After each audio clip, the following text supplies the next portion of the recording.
Good afternoon friends, শুভ দুপুর বন্ধুরা।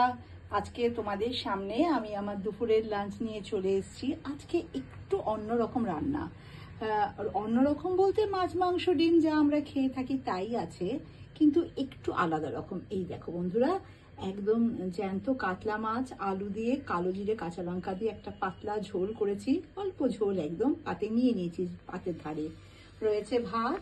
আর এখানে রয়েছে খাসির মাংসের একদম পাতলা আলু দিয়ে ঝোল, একদম পাতলা ঝোল, কোনো রকম কষা বা ঘন রান্না বা ঝাল মশলা তেল কিচ্ছু নেই। খুব ইচ্ছা হলো অনেকদিন বাদে আজকে একটু মাটনের পাতলা ঝোল খেতে।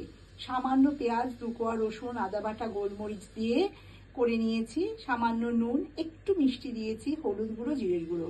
আর এতে কোনো রকম মিট মশলা বা অন্য রকম কিচ্ছু নেই, শুধু একটা ছোট দারচিনি শুধু ফোড়ন দিয়েছি তেলেতে।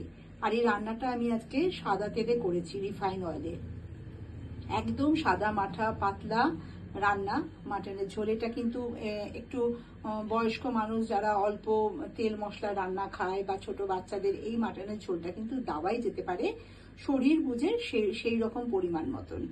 আচ্ছা, এই করেছি। আর এই মাছের ঝোল। আর আজকে কিন্তু কিছুই বানাইনি বন্ধুরা, একদম হালকা পাতলা অল্প রান্না আজকে আমার। আর তার সাথে রয়েছে আমটা কেটে নেবো, আমটা ধুয়ে রেখেছি, কেটে নেব। আজকে এটাই আমার লাঞ্চ বন্ধুরা। তোমরা লাঞ্চে কে কি খাচ্ছ? আর হ্যাঁ বন্ধুরা, একটা কথা জানাতে ভুলে গেছি, আজকে খেয়েছি ছাতুর শরবত।